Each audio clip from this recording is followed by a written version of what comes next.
Assalamualaikum warahmatullahi wabarakatuh. Dalam video kali ini saya akan melanjutkan sebuah kisah nyata yang berjudul Santet Bernyawa.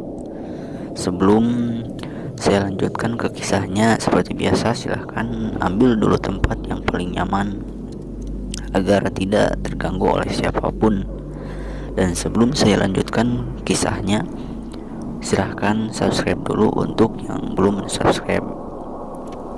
Dan untuk yang belum menonton video sebelumnya, silahkan tonton dulu agar paham kisahnya. Dan tanpa basa-basi lagi, langsung saja kita ke ceritanya. Suaraku mengingatkan Neti, sosok makhluk yang mencoba masuk dalam tubuh Neti, mengarahkan pandangannya kepadaku dengan mata yang melotot. Sepertinya makhluk itu tidak suka dengan keberadaanku. Neti memejamkan mata dan berdoa. Aku terus memperhatikan Neti, sementara Irwan menatap ke arahku dengan sorot mata yang tajam. Aku merasakan kehadiran satu sosok yang masuk dalam raga Irwan. Hahaha, sia deui tekapok-kapok yang modar sia, ha? Kamu lagi, nggak kapok-kapok, mau mati kamu. Suara Irwan bergema. Aku mundur beberapa langkah dan menatap bola mata Irwan yang tampak begitu tajam sorot matanya. Dua pasang bola mata saling menatap. Modar sia, mati kamu, teriak Irwan sambil mendorongkan kedua telapak tangannya. Sebuah dorongan yang terasa begitu kuat disertai hembusan angin yang dingin terasa menerpa tubuhku dan tak ayal membuat aku terjajar ke belakang. Sama sekali aku tak menyangka akan mendapat serangan secara tiba-tiba ini. Ulu hati dan dadaku terasa sesak akibat dari serangan yang dilancarkan oleh sosok yang masuk dalam raga Irwan. Secepatnya aku tarik napas dan menahannya di perut. Muntahan darah segar yang keluar dan membasahi bibirku. Hahaha, ngan sakitu, cuma segitu, Irwan kembali berkata. Keluar kamu dari raga anak itu, bentakku sambil mengarahkan jari telunjuk. Kalau kamu mampu, keluarkan saja aku, balas Irwan sambil bertolak pinggang. Aku tidak ingin berlama-lama. Makhluk yang masuk ke dalam raga Irwan sudah jelas punya kemampuan dan secepatnya membaca beberapa doa. Kamu pikir aku akan takut dengan doa yang kamu baca itu? Jawab sosok yang berada dalam raga Irwan sambil mulutnya ikut membaca doa yang sama dengan yang kubaca. Mendengar sosok itu membaca doa yang sama, aku segera menyilangkan lengan depan dada sambil berkata, kamu lihat ini, dengan ini aku memenggal kepalamu, ujarku sambil menatap kedua bola mata makhluk itu. Tiba-tiba tubuh Irwan ambruk tak sadarkan diri. Dengan cepat tanganku menyambar botol berisi air putih. Dan setelah membaca doa, aku mengusap wajah Sari yang tengah menari dan tubuhnya langsung lemas. Sementara itu, Dadang semakin liar dengan gerakan-gerakan silatnya. Hiat, teriakan Dadang sambil menendang ke arahku. Aku berkelit dan dengan cepat tanganku masuk ke arah leher Dadang dan membantingkan tubuh Dadang hingga terlentang. Lalu usapan telapak tanganku di wajah Dadang membuat dia sadar. Sakit ibu kalian sudah sangat parah. Sakit kiriman ini akan menyasar pada kalian sebagai target berikutnya. Kiriman ini memang ditunjukkan untuk menghabisi kalian satu persatu atau serempak. Bisa jadi satu hari nanti kalian berempat akan sakit secara bersamaan. Satu hal yang harus kalian ingat dan harus kalian jaga adalah ibadah dan berdoa sebagai sebuah usaha untuk membentengi diri. Jujur, Kang Wi merasakan energi gaib yang sangat kuat, dan rumah ini telah dipenuhi sosok-sosok astral yang memang dikirim untuk menyakiti kalian. Belum termasuk yang saat ini nih, tengah membuat ibu kalian tersiksa. Ujarku panjang lebar mengingatkan 4 bersaudara yang tengah duduk mengelilingi tubuh ibunya. Kang Wi, apa Mamah bisa sembuh dan sehat kembali? Tanya anak bungsu, yaitu Sari. Insya Allah, jawabku sambil memijit telapak kaki Mamah. Tiba-tiba Mamah menjerit. Tubuhnya yang tinggal kulit membungkus tulang sontak terbangun dengan bertumpu pada kedua lengannya. Apa-apaan kamu? Ucap Mamah dengan bola mata yang liar berputar. Keluar kamu, atau aku paksa untuk keluar, hardiku dengan lantang. Kalau mau mengeluarkan aku dan teman-temanku keluar, kamu harus mengalahkan Abah Sima dan Nenek Sima, baru aku dan temanku bisa keluar. Jawab sosok yang ada dalam tubuh Mama. Kenapa harus begitu? Tanyaku kepada sosok yang berada dalam tubuh Mama. Sepasang dukun santet itu telah menguji aku dan kawan-kawanku untuk berada dalam tubuh ini dan menyakitinya. Jawab Mamah sambil meremas-remas perutnya yang buncit dan besar. Aku segera mengusap wajah Mamah, seketika terkulai dan kembali terbaring tak berdaya.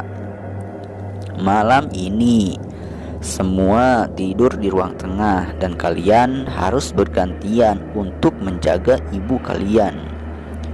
Jika ada apa-apa, ketuk saja pintu kamar, ucapku seraya berdiri. Tapi Kang Wi, seru Irwan. Aku paham kecemasan kalian. Saat ini masih ada piranti lain yang harus aku cari untuk mengobati ibu, ujarku disusul dengan pamitan dan berjalan ke arah kamar. Pukul 1:30 dini hari, aku terbangun setelah aku bermimpi dan mendapat wangsit. Segera aku buka pintu kamar dan berjalan menuju ruang tengah. Tampak Dadang dan Neti tengah terjaga menunggui ibunya. Aku memberi isyarat pada Dadang untuk membangunkan kedua saudaranya. Besok cari daun pisang raja emas dan baringkan tubuh Mamah di atas daun pisang. Ini menjadi tugas Sari, ucapku setelah keempat bersaudara duduk mengelilingi tubuh ibunya. Iya Kang, tapi kenapa harus saya Kang? Tanya Sari. Kalau Sari sayang Mamah, lakukan dengan rasa sayang, jawabku yang dijawab oleh anggukan kepala Sari. Besok cari pelepah kelapa yang pohon kelapanya tersambar petir atau pernah tersambar petir. Dadang lakukan hal ini, ucapku memberi tugas kepada Dadang. Wah, sulit nyarinya Kang, ujar Dadang. Lebih sulit saat ibumu melahirkan kamu dan bertaruh nyawa untuk melahirkan dirimu. Cari dan lakukan, jawabku tegas. Besok cari kembang buah pinang, jangan bertanya dan beralasan. Neti yang harus mencari ini, ujarku, dan Neti mengiyakan. Buat kamu, Wan. Cari daun kelor yang belum tersentuh oleh orang lain, ujarku. Iya Kang, jawab Irwan.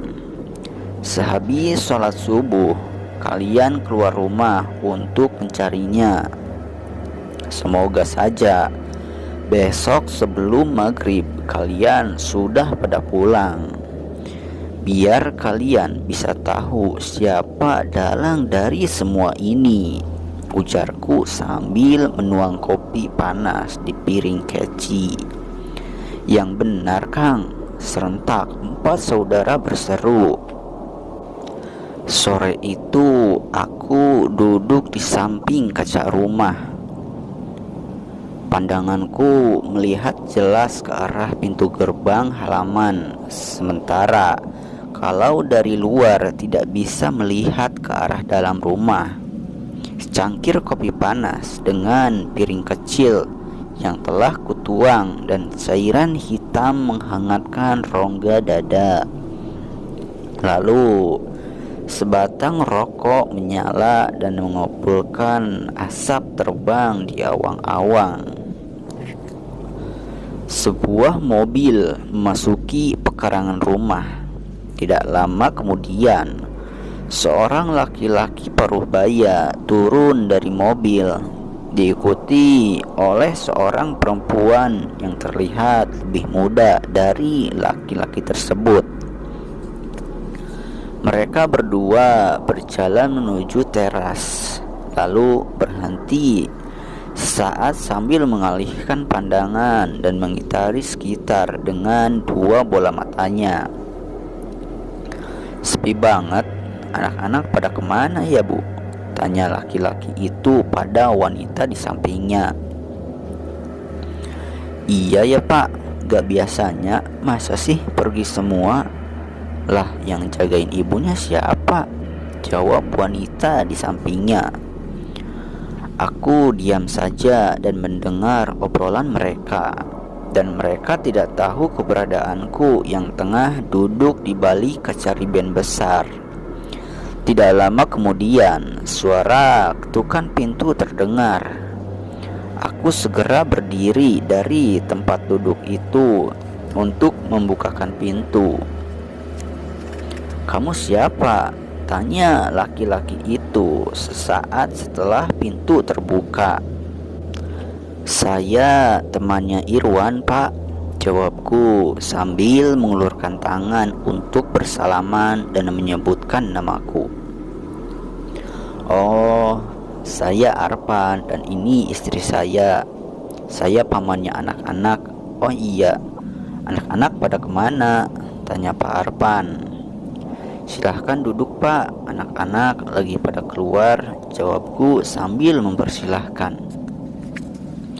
Pak Arpan dan istrinya segera duduk sambil meletakkan oleh-oleh di atas meja. Aku segera beranjak ke dapur untuk membuatkan minuman buat tamu. Dan tidak lama kemudian, aku kembali ke ruang depan sambil membawa 2 gelas minuman.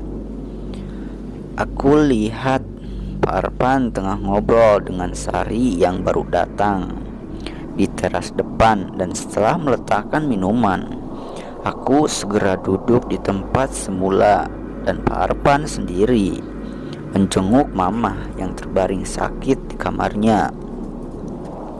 Ayo tante, kita masuk, ajak Sari.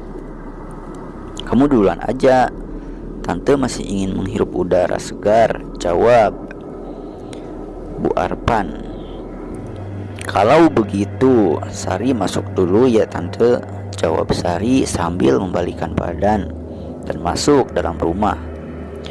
Saat Sari melihatku, aku segera menempelkan telunjuk di bibir sebagai isyarat. Sari mengangguk dan berjalan ke arah belakang rumah. Dari awal kedatangan Pak Arpan dan istrinya, aku merasakan sesuatu yang tidak enak dan kedua mataku terus mengikuti gerak-gerik Bu Arpan. Dengan mata yang celingak-celinguk, Bu Arpan dengan cepat merogoh tasnya dan menaburkan sesuatu di halaman. Setelah itu, sebuah bungkusan hitam dilemparkan ke arah samping rumah. Disusul bungkusan yang kedua yang dilemparkan ke arah samping rumah sebelahnya.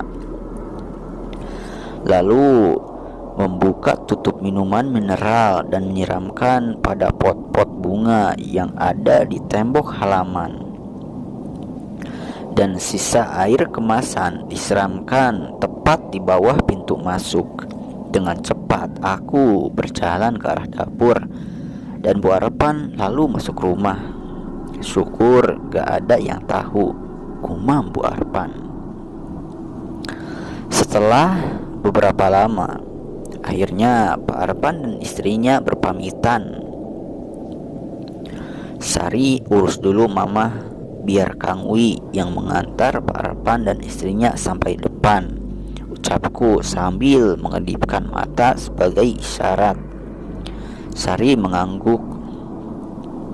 Sepeninggal Pak Arpan dan istrinya, aku mencoba untuk mencari bungkusan hitam yang dibuang tadi, tapi semuanya lenyap seperti ditelan bumi. Dan pot-pot bunga yang disiram tanahnya sudah kering, begitu juga dengan air yang disiramkan di bawah pintu. Kering, entah kemana airnya. Bahaya, jangan sampai 4 saudara itu melangkahi bawah pintu, batinku.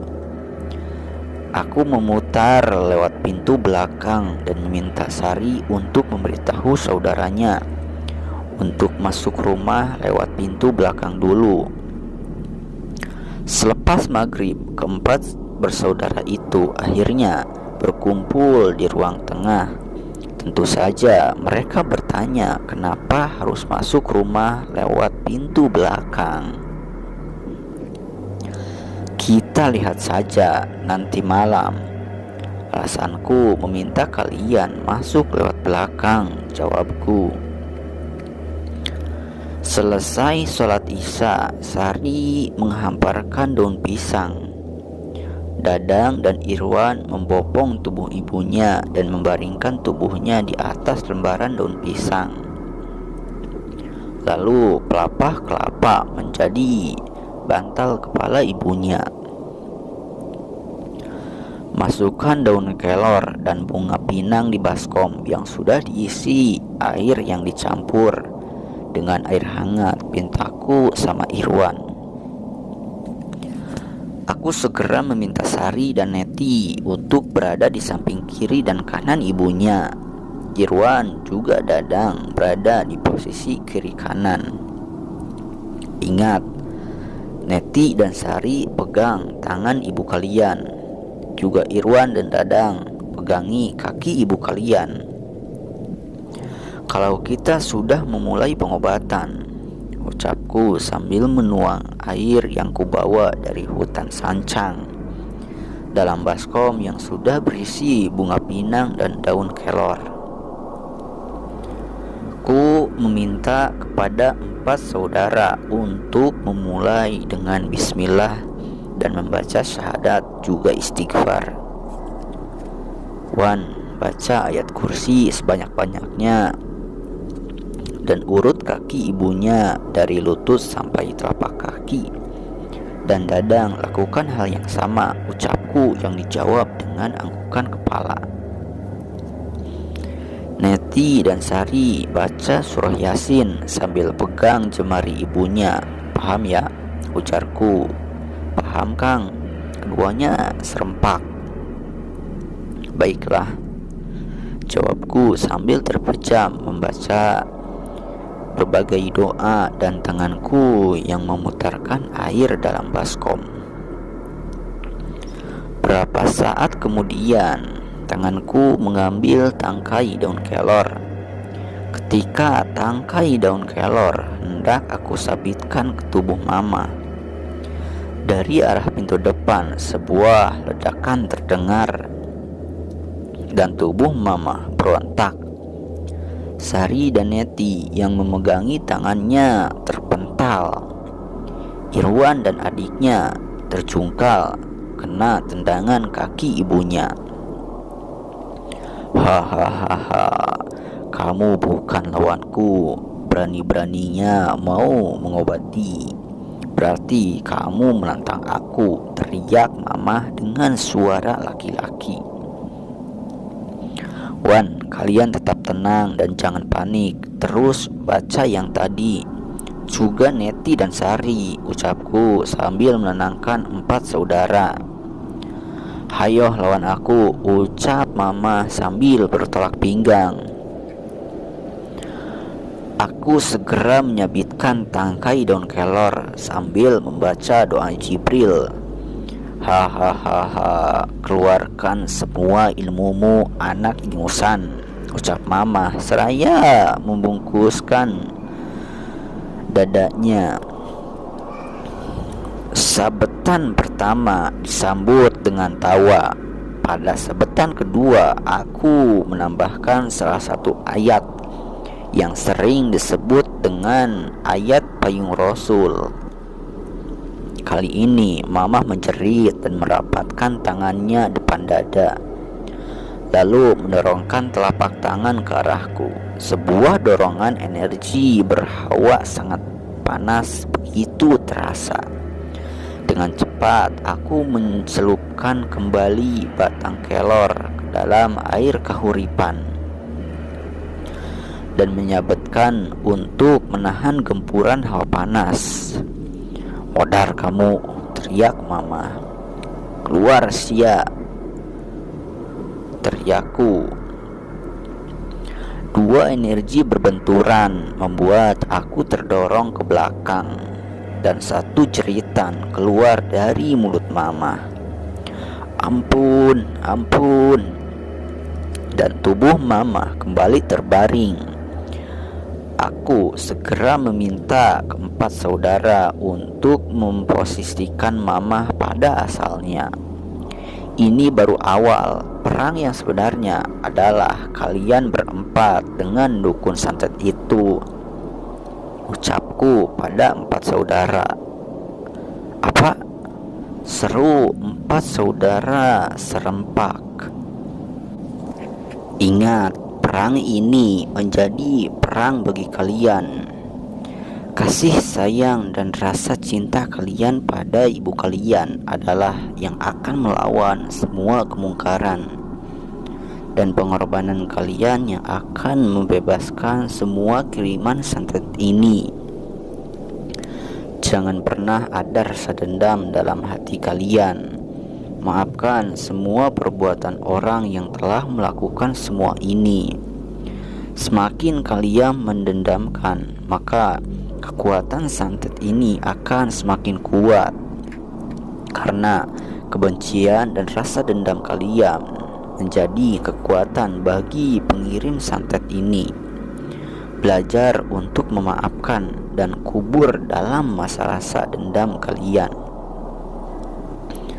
Insya Allah ibu kalian akan terbebas dari jerat santet sambar nyawa.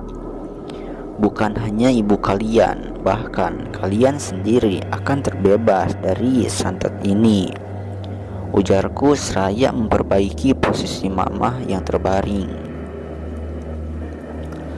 Kang, kami semuanya tidak tahu apa yang harus dilakukan.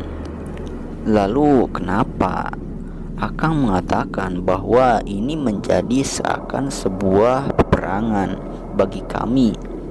Dan kenapa harus kami yang tidak tahu apa-apa yang harus berperang? Tanya Neti kepadaku. Saat ini hanyalah rasa cinta dan kasih sayang, juga pengorbanan kalian yang bisa menangkal kekuatan dari santet sumber nyawa. Itu sebabnya beberapa orang yang mencoba untuk mengobati selalu gagal.